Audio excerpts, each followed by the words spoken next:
Tenho um projeto de investimento e agora, será que há fundos para apoiar este meu projeto?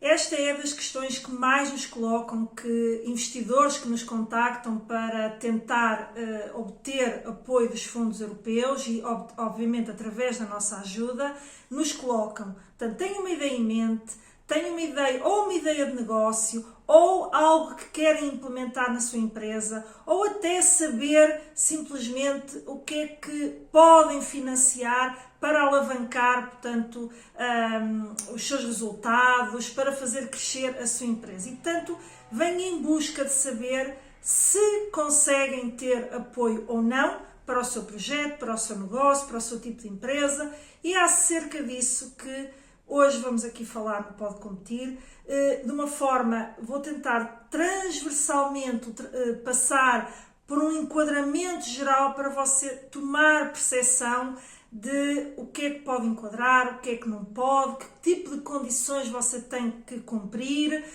e como é que você deverá começar a preparar e a estruturar a sua ideia para, se conseguir enquadrar em todos os requisitos, você estar preparado quando há um aviso de concurso. Por isso, espero por si já em seguida na continuação deste episódio.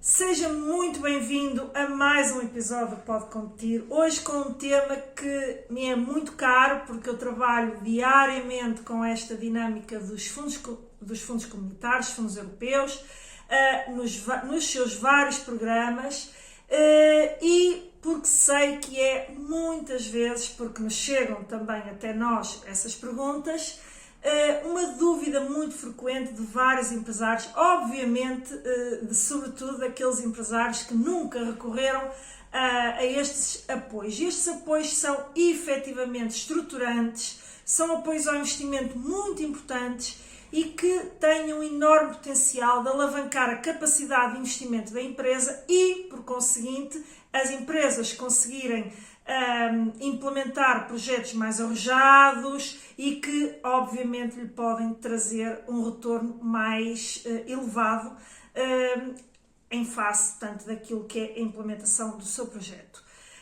E é sobre todo este universo, fazendo um enquadramento, tentar enquadrar de forma geral, porque os enquadramentos, quando são esmiuçados ao pormenor, não caberiam no espaço deste episódio, mas eu vou dar assim um breve panorama daquilo que está por trás aqui dos fundos, para que você consiga perceber se realmente a sua empresa poderia pensar ou poderá equacionar, até pode não ser neste momento, mas se preparar num futuro próximo, eventualmente ter um projeto que possa ser apoiado.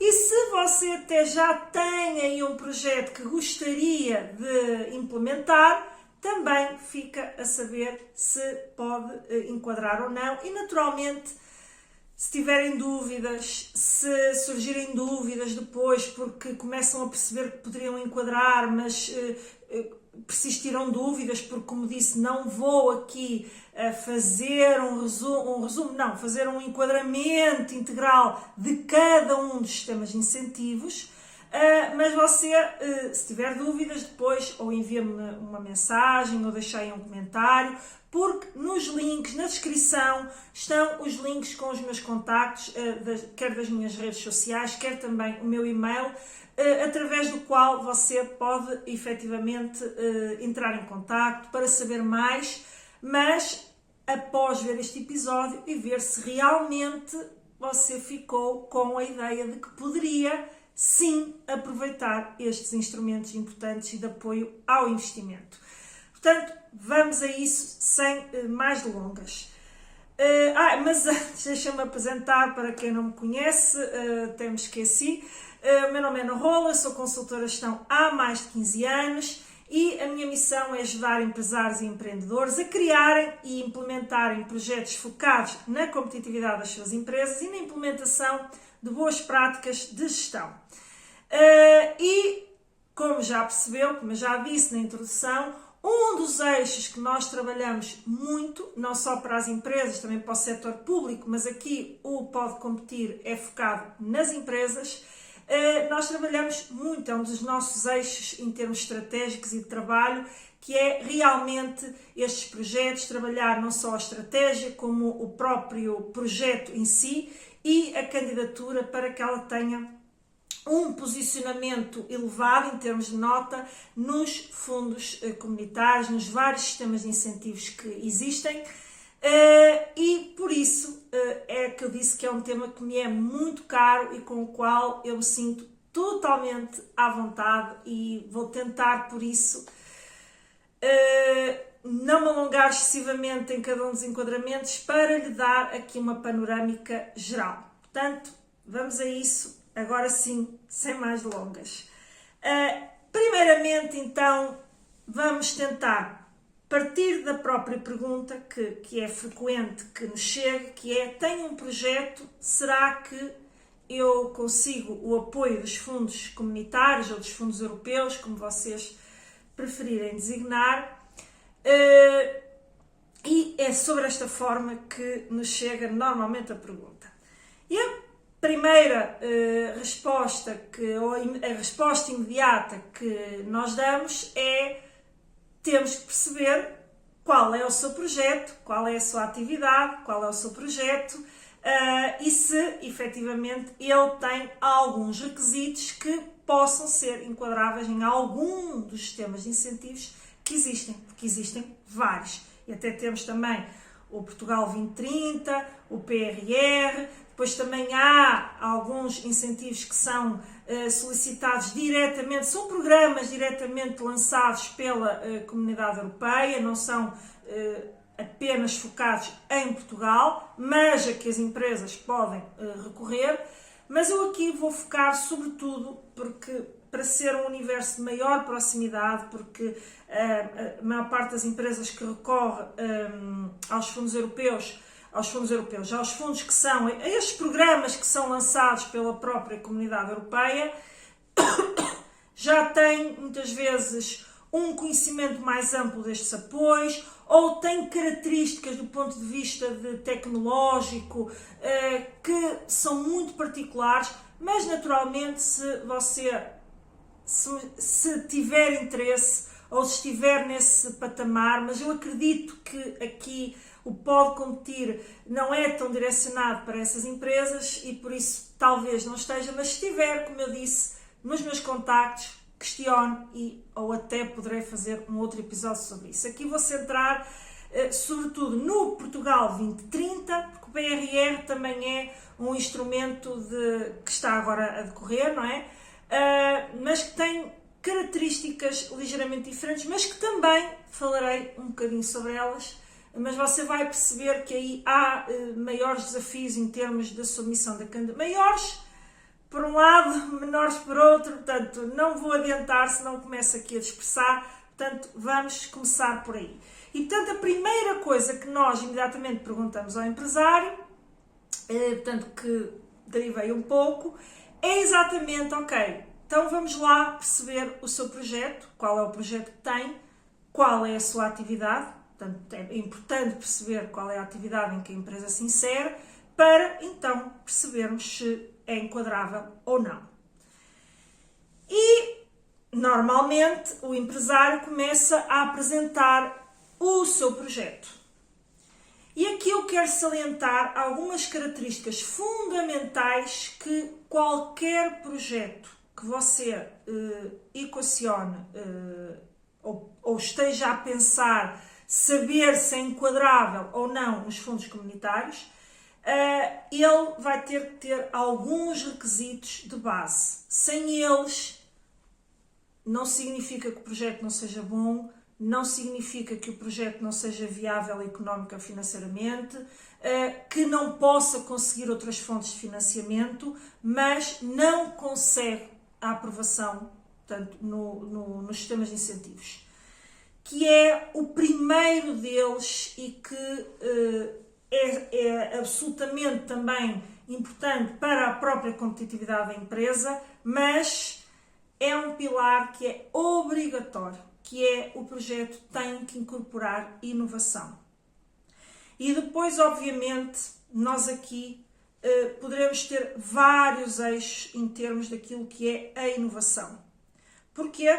Porque nós temos alguns programas fundamentais que eu vou aqui referir, que é o sistema de incentivos à inovação produtiva, para ser mais exata, o sistema de incentivos à internacionalização e o sistema de incentivos à qualificação e o sistema de incentivos à investigação e desenvolvimento. Depois isto pode ter nuances, podem ter, mas é globalmente isto que está por trás dos sistemas de incentivos. E depois ainda existe uma outra realidade que visa atender necessidades que normalmente são incorporadas de forma separada em cada um dos sistemas de incentivos, que é o sistema de incentivos de base territorial. E, portanto, quando, independentemente de você, investigação e desenvolvimento, acho que nem vou focar tanto nesse, mas também as características do ponto de vista genérico e de enquadramento também serão aplicáveis a esse. E, como o próprio nome diz, investigação e desenvolvimento. É para financiar projetos de investigação e desenvolvimento. Depois temos o sistema de incentivos à inovação produtiva, que, como também o próprio nome diz, é muito fácil você perceber que a inovação é obrigatória. Nos outros, às vezes fica a dúvida. E fica a dúvida, mas que não haja dúvidas. Se você quiser incorporar o sistema de incentivos à internacionalização, o seu projeto tem que trazer algo de inovador, nem que seja apenas para a empresa. E a mesma coisa no sistema de incentivos à qualificação e a mesma coisa no sistema de incentivos de base territorial. Portanto, este racional do inovador, de trazer algo de novo ao mercado, ou à empresa, ou até, portanto, numa amplitude mais vasta, é inerente a qualquer sistema de incentivos. E, portanto, aí começamos logo por analisar se, efetivamente, no caso do empresário, o projeto do empresário, da empresa que nos está a apresentar, incorpora efetivamente este elemento fundamental. Ok? Portanto, este é o primeiro pilar que você tem que, sem dúvida, corresponder. Depois, existem, obviamente, diferenças nos vários sistemas de incentivos e, a seguir, nós vamos tentar perceber que tipo de investimentos o empresário pretende fazer. Mas mais do que olhar apenas para o mapa de investimentos ou aquilo que o empresário pretende implementar ou investir, ou, portanto, efetivamente é o seu plano de investimentos, é assim que ele muitas vezes chega a nós, é fundamental, portanto, este é o segundo eixo que eu quero aqui deixar, que é fundamental em qualquer um dos programas, que o mapa de investimentos não seja apenas uma manta de retalhos que o empresário entendeu ou fez um levantamento das necessidades que a empresa estava a precisar. Preciso ali de uma máquina porque aquela está a ficar antiga ou começar a funcionar mal, ou eu preciso de ir ali a umas feiras para mostrar o meu portfólio de produtos, ou eu preciso aqui de investir num software porque, enfim, foi-me apresentada aqui uma solução altamente mais à frente e o meu software está a ficar um bocadinho obsoleto porque já é antigo. Isto é o que nós chamamos os mapas de investimentos, que são a manta de retalhos, que a empresa faz identifica ali um conjunto de necessidades que vão continuar. Elas existem, elas subsistem no dia-a-dia das empresas, que há necessidades de substituição, há necessidades de se fazer investimentos normais, correntes, portanto, que servem para manter a operação da empresa de uma forma, portanto, que goze, digamos assim, de boa saúde, de uma forma sustentável, de que não comprometa a operação da empresa. Por exemplo, se um equipamento avariar, a empresa tem que o arranjar ou tem que adquirir um novo. Portanto, ou seja, isto são investimentos, digamos, de substituição. Investimentos que são considerados operacionais, que fazem parte da operação e do dia-a-dia da empresa. Isto não é enquadrável. E porquê que isto não é enquadrável? Porque um pilar fundamental em qualquer um dos sistemas de incentivos, e que está aqui subjacente, é o quê? Aumentar a competitividade da empresa que se está a apoiar.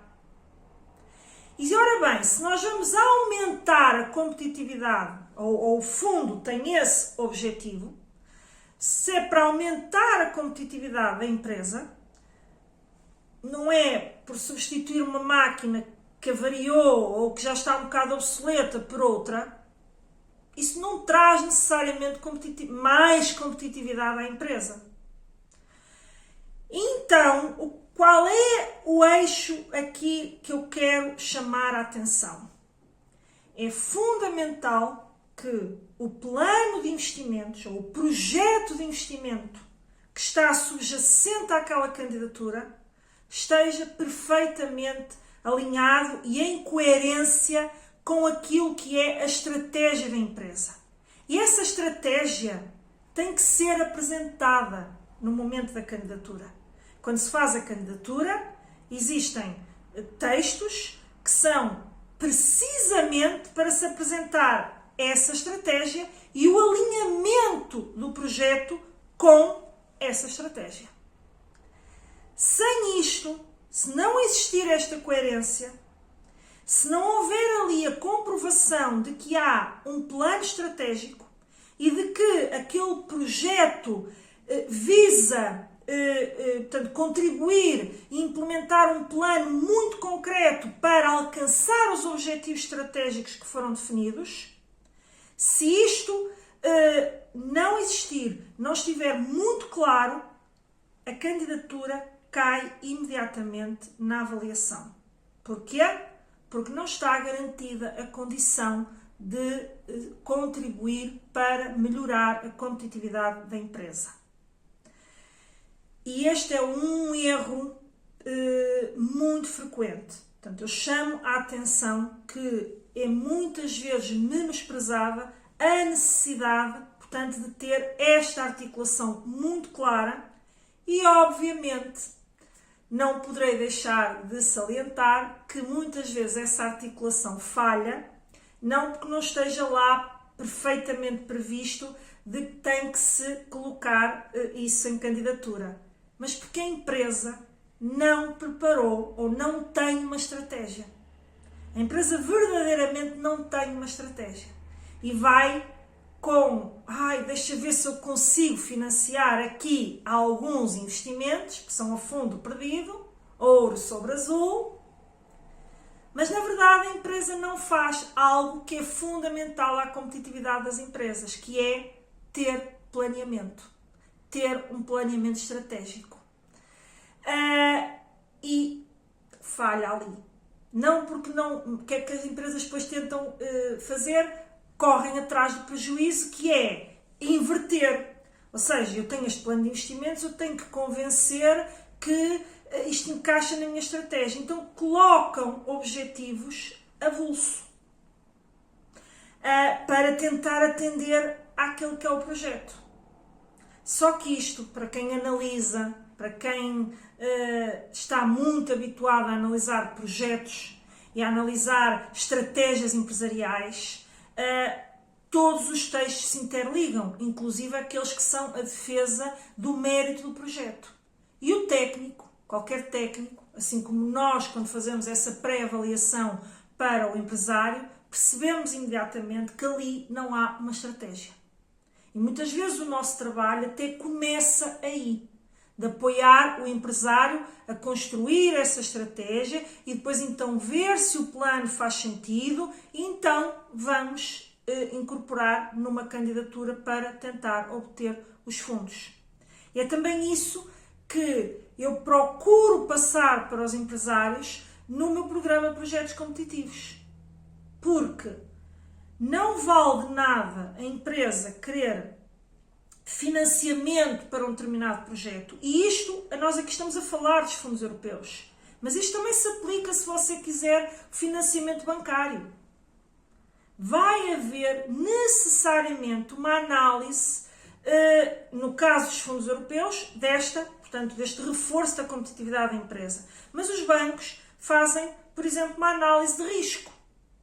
E, portanto, eles têm que olhar e ver que há ali uma coerência que permite acreditar que os objetivos financeiros, não é? Inclusive, que estão a ser ali colocados no projeto, são execuíveis.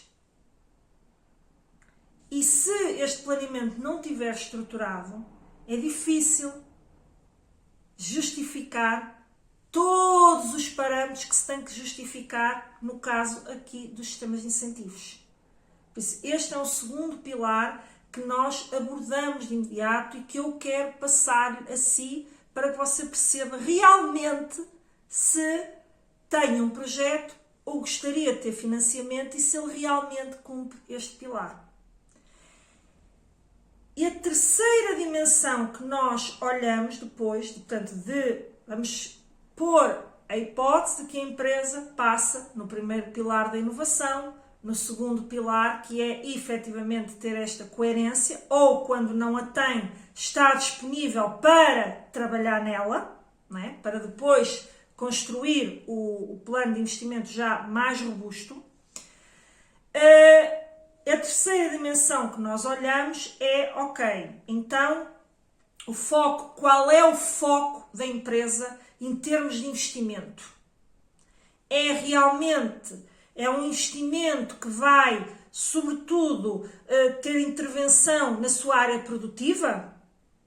E aí estamos a falar do enquadramento no sistema de incentivos à inovação produtiva.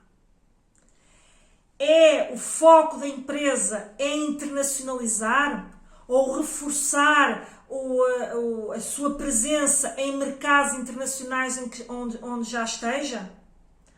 Pode ser aumentar os mercados, pode ser aumentar o número de clientes entre os mercados em que já está. Portanto, a internacionalização tem várias vias. Inclusive, é também o tipo de investimentos que pode incorporar, porque estamos a falar de canais de venda, de veículos de venda, sempre focados na internacionalização. E aí temos o sistema de incentivos à internacionalização.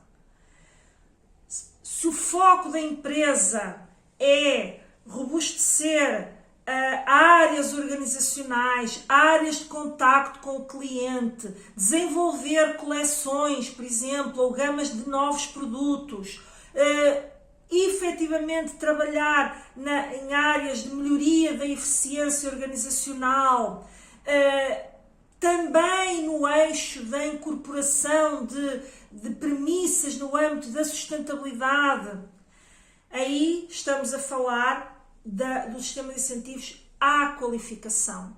Ou seja, a inovação produtiva também tem objetivos de melhoria de eficiência, também tem objetivos de incorporar sustentabilidade, de incorporar transição climática, mas é focado na área produtiva da empresa.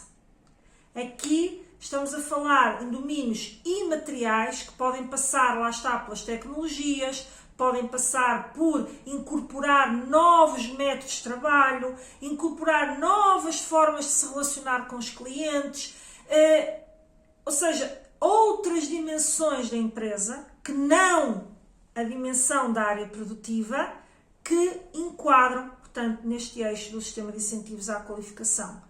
E na investigação e desenvolvimento, como já percebeu, é quando a empresa quer desenvolver uma nova solução, quer descobrir, quer fazer efetivamente investigação, porque tem em mente que é possível criar um novo produto ou um novo componente, porque às vezes já, não é? Há empresas que trabalham componentes que depois vão ser incorporados em produtos, não é? Que vão dar origem a um produto final. Mas há ali algo de disruptivo eventualmente a nascer, que ainda pode estar na fase da ideia e que é necessário o papel de investigação, de até às vezes a intervenção de investigadores através de projetos em copromoção com entidades do Sistema Científico Nacional, para que efetivamente nasça ali algo de novo e mais disruptivo e temos o sistema de incentivos à investigação e desenvolvimento. E ficou aqui, por falar, o sistema de incentivos de base territorial. Porquê? Porque ele é enquadrável se a empresa chega a nós com o foco de pretende intervir nas várias dimensões que aqui falámos, inovação, qualificação, eventualmente pensar em internacionalização, mas não obrigatoriamente. Portanto, quer colocar um plano de investimentos que sim contribui para melhorar a sua competitividade, ainda não tem posicionamento para enquadrar os sistemas de incentivos, os anteriormente falados, porque exijam um volume de investimento mais alto e ainda por cima separado por eixo, e portanto ainda não é o momento da empresa, ou porque sente que, enfim, sou uma empresa pequena, ainda não tem o nível de inovação que outras empresas têm, mas sim, estou a pensar em inovar, tenho algo de novo que quero trazer à minha empresa, mas o meu investimento fica abaixo de 300 mil euros e eu queria intervir em várias áreas. E não quero ser obrigado, porque ainda não tenho internacionalização e a minha empresa, neste momento, ainda não está preparada para pensar em mercados internacionais. Mas eu gostava de ter um apoio para ações de marketing, para sempre com foco em melhorar e aumentar a competitividade da empresa. Nunca esquecendo isto. Mas a empresa, enfim, ainda está focada em crescer, por exemplo, no mercado nacional, então tem o sistema de incentivos de base territorial, que permite agregar investimentos que nos outros sistemas de incentivos têm que ser perfeitamente alinhados com aquilo que é o programa em causa. Aqui é uma espécie de mix para realidades mais pequenas. E este, portanto, é o terceiro eixo que nós olhamos, que nós questionamos, ok, o que é que pretende, qual é o seu foco, qual é o seu, em termos estratégicos, porque já falei do pilar da estratégia, onde é que você vai querer reforçar a sua ação através da implementação deste projeto. É na área produtiva? É realmente crescer o seu volume de negócios via internacionalização? É melhorar algumas áreas ali operacionais, mas não ligadas ao setor produtivo, mas que vão permitir um melhor contacto com o cliente e isso vai fazer com que os clientes fiquem mais satisfeitos, haja uma maior fidelização do cliente. Entende? E este é outro pilar que você tem que responder para ver se realmente enquadra os objetivos destes programas e quais são esses objetivos. Bom, feito este passo, portanto, estes passos fundamentais para se perceber qual é efetivamente esse projeto, o que é que ele incorpora e se pode efetivamente enquadrar, há depois um eixo que podem chamar a dita burocracia, o que quiserem. São requisitos fundamentais para que a sua empresa possa ser elegível, portanto, em qualquer destes programas. E evidentemente que há diferenças entre eles, mas são ligeiras diferenças, ok? E portanto eu vou focar naquilo que são, como eu disse, pilares transversais a qualquer programa. E quais são eles? A empresa tem que ser, por norma, uma PME, uma pequena e média empresa. Nos sistemas de incentivos à investigação e desenvolvimento também abrange as grandes, mas os outros, no momento, só abrangem as pequenas e médias empresas. O sistema de incentivos de base territorial é tradicionalmente para micro e pequenas empresas e, portanto, você tem que ter um certificado PME Portanto, mas esta é aquela condição que eu diria que é a mais simples, mas é para dizer que isto não é para trabalhadores independentes, empresários em nome individual também podem ter alguma dificuldade, depende, às vezes há programas que são para ENIs, mas nem sempre. Portanto, aliás, no anterior quadro houve um que abriu para ENIs e depois posteriormente deu muitos problemas e, portanto, é um bocadinho este o racional. Depois pode haver, se houver algum programa específico, você esteja atento também às minhas redes, porque eu vou sempre divulgando os avisos que vão abrir, porque às vezes há programas muito específicos que eu não estou aqui a falar, que podem abrir a qualquer momento e não estarem neste que é o racional mais habitual dos fundos e daqueles que realmente nós procuramos dar resposta quando alguém nos chega com um plano de investimentos. E, portanto, esta é uma condição. A segunda condição super importante é não podem ter dívidas às finanças e à segurança social. Portanto, é desde logo. E também não ter pendências com fundos europeus, portanto, não ter qualquer pendência com os organismos que as autoridades que estão por trás da gestão destes fundos. Portanto, tem que ter, digamos, uma situação regularizada com o Estado. E não ter efetivamente nenhuma situação de incumprimento e, portanto, aí de alguma incoerência. Este é outro pilar muito importante. Depois, a empresa tem que ter uma condição financeira sólida.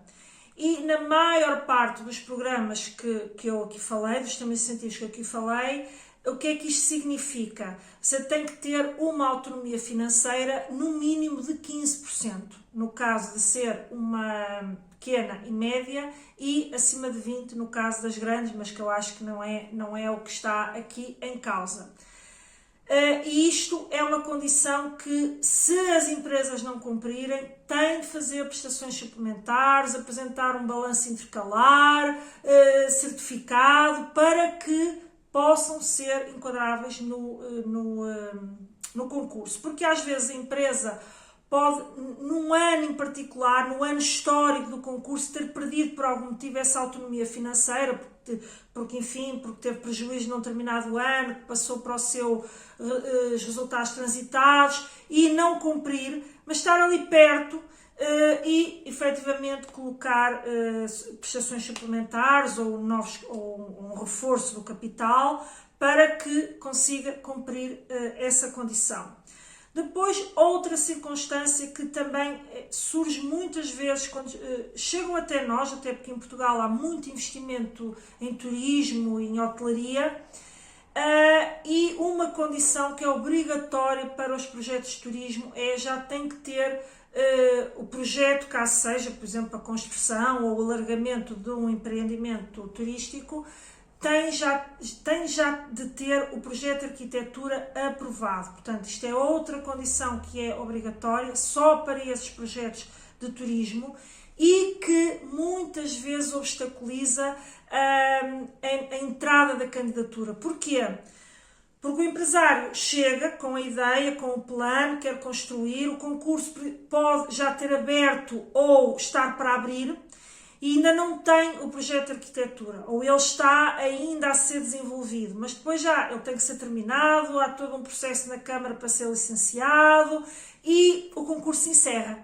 Portanto, a empresa tem que se preparar previamente para cumprir, portanto, todos estes requisitos. Portanto, estes são requisitos fundamentais. Outro, não pode ser uma empresa em dificuldades ou que esteja ao abrigo de um PER, porque efetivamente nesse cenário já percebeu que se é necessário ter uma boa condição financeira, nessas circunstâncias não está a assegurar essa condição, até porque um dos requisitos que normalmente surge sempre em termos de elegibilidade também do projeto, ou seja, para além da empresa, também do projeto, é que esteja assegurado a capacidade de financiamento do projeto que se está a colocar. Essa capacidade de financiamento pode ser via autofinanciamento, via o financiamento bancário, empréstimos de sócios, ou seja, mas essa condição que vai ser colocada no projeto,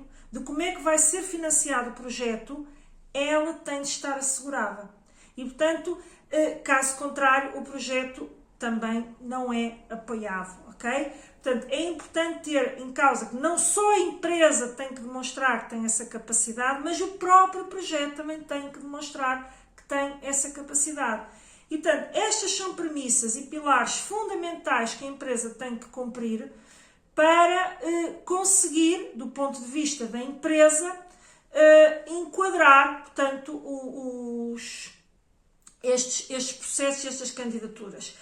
E uma outra que também às vezes surge, mas acho que já percebeu pela tipologia, que é o ter contabilidade organizada. Portanto, que lá está, muitas vezes exclui algumas, desde logo os trabalhadores independentes, que também já os excluí, há alguns ENIs que têm um regime também simplificado, mas efetivamente tem que se ter, portanto, esta contabilidade organizada. Mas os pilares fundamentais é efetivamente não ter dívidas, ser uma PME, ter uma situação financeira sólida. No caso dos projetos de turismo, a situação que eu lhe referi em termos de projeto de arquitetura, caso seja aplicável, porque há projetos de turismo que não são de hotelaria e que não vão construir, não é?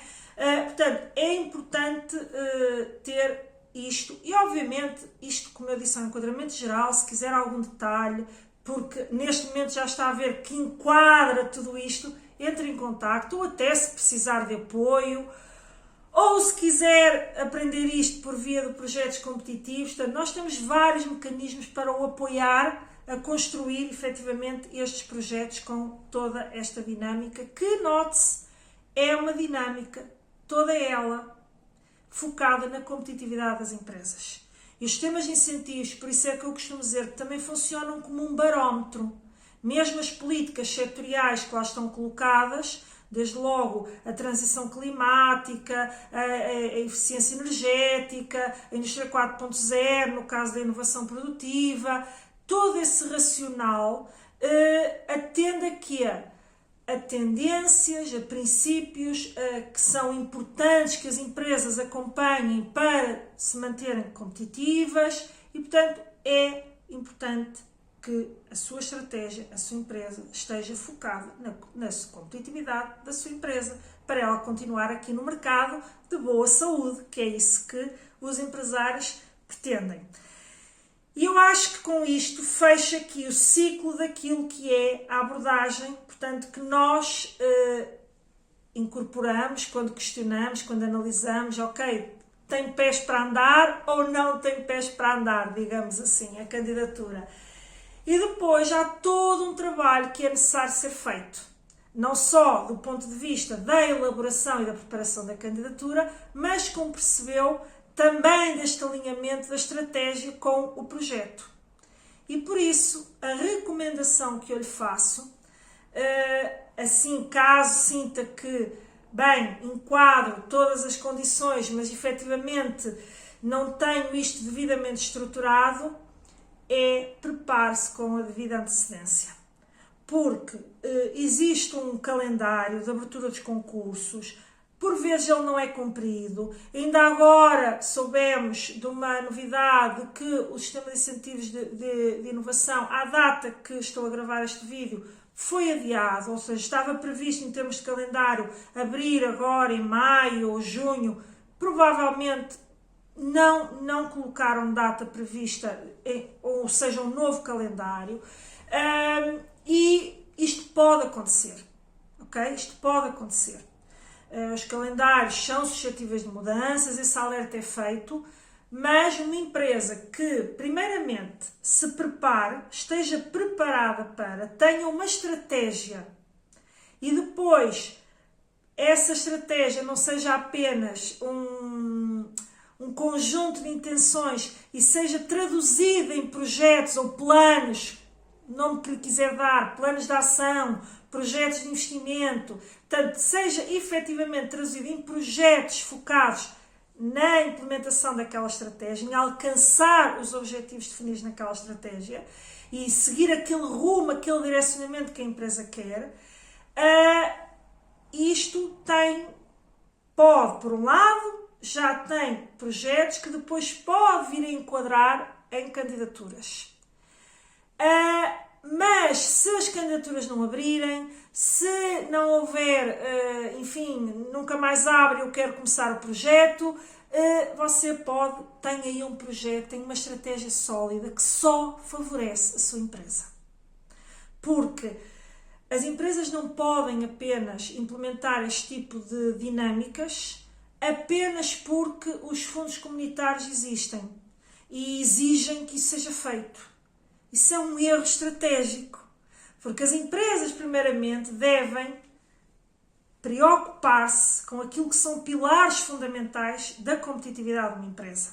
E eu tenho aí um episódio acerca disso que você poderá ver caso não saiba quais são estes pilares. E ao desenhar uma estratégia conducente à sua competitividade, à melhoria da sua competitividade, em segundo plano, eu diria que é sempre em segundo plano, pode então ter o apoio dos fundos comunitários. Porque há aqui uma coisa muito importante que eu me esqueci de referir nas condições, mas lá está, isto é aqui um enquadramento que vai também surgindo daquilo que são questionamentos que normalmente nos são colocados. O projeto não pode ser iniciado antes da candidatura estar submetida. Ou seja, imaginemos que você desenha todo um plano e nunca mais abre o concurso. Já aconteceu com clientes nossos. Tinham uma estratégia, não queriam continuar a adiar. Bem, começaram por implementar por meios próprios aquilo que era necessário implementar, ok? Mas talvez o tenham feito, olha, vamos fasear a nossa estratégia e começamos já a implementar a fase 1. Quando abrir o concurso, nós ainda não implementarmos a fase 2 e 3 ou mais, consoante a forma como depois se reparte o plano de investimentos, e nós iremos para uma nova fase que, obviamente, tem que haver ali um ajuste da estratégia, porque uma parte já foi implementada e aquilo ser um processo de melhoria contínua que tem sempre que trazer inovação à empresa, portanto, aqueles pilares todos que eu falei. Mas isto é possível. E é possível, e a empresa então tem um plano que, sobretudo, é focado em si, em melhorar a si própria. Portanto, deixo-lhe também esta nota. Prepare-se com antecedência. E se precisar de ajuda para isso, entre em contacto. Nós temos vários mecanismos para o ajudar e cá estamos, sem dúvida, para o ajudar. Espero com este vídeo ter ajudado a dar um bocadinho esta panorâmica aqui dos projetos, porque são efetivamente, e está tudo certo, perguntas que nos chegam via mail, as redes sociais. É legítimo, porque o mundo do quem entra e quem tenta explorar o mundo dos fundos comunitários entra aqui num poço que realmente tem muita informação, muita regulamentação e fica um pouco perdido. E estava-me a esquecer, e portanto já estava aqui a finalizar, mas eu quero mencionar aqui muito rapidamente, e até no início disso que iria mencionar e porque é que eu deixaria para o último plano, que é o PRR. O PRR, por um lado, e você se calhar já viu alguns concursos que isto até não é, parece mais ligeiro, e é efetivamente. E nós temos tido concursos da Indústria 4.0, por exemplo, tivemos concursos do internacionalização via e-commerce também. Tivemos agora, recentemente, o Coaching 4.0. Existem também iniciativas a ser promovidas por associações e por organismos que são para ser projetos mais coletivos, que você pode buscar informação e eventualmente integrar esses programas coletivos. Mas nestes 3 que eu falei, aparentemente são candidaturas mais facilitadas, Aparentemente são candidaturas que não exigem tantos requisitos do ponto de vista da apresentação da estratégia, contas previsionais, portanto, tudo isso. Por isso é que eu digo que é um mecanismo mais facilitado, mas tem uma dificuldade que, portanto, obriga também a estar previamente preparado e ter a sua estratégia já desenhada para que a qualquer momento, se um concurso desses abrir, você conseguir enquadrar alguns investimentos. Que é, eles abrem e muitas vezes é dito nos avisos que desde que cumpram os requisitos exigidos pelo aviso, as candidaturas são selecionadas por ordem de chegada. E o que é que acontece? Eu vou-lhe dar apenas um exemplo. No último Indústria 4.0, o concurso abriu de manhã, às 19 horas, o concurso tinha encerrado. Está a ver que quem não tinha minimamente preparado e estruturado uma estratégia e depois investimentos que seriam importantes para essa estratégia, que estão num plano, até já estarem num plano. Bem, mas abre o concurso, eu tenho aqui a oportunidade de obter um excelente financiamento, até porque as taxas de incentivo no PRR são muito altas. E aí, então, as empresas submetem um formulário rapidamente. Mesmo assim, muitas que têm, nós tivemos 2 projetos que só precisámos mesmo de montar a estrutura de formulário e mesmo assim não entraram porque eram 19h40, estava a ser submetida uma e o concurso tinha sido encerrado. E no entanto, tinham planeamento e no entanto tinham mapas de investimentos, ou seja, era só fazer o formulário. Bom, e com isto, e peço desculpa de ter perdido este encadeamento, com isto então agora despeço-me, deixe o seu comentário, diga-me se realmente este tipo de vídeo ajuda a si, se este tipo de conteúdo ajuda, se gostava que eu falasse um pouco mais de fundos europeus, o que quiser, dê-me esse feedback aí nos comentários e até breve e bons negócios.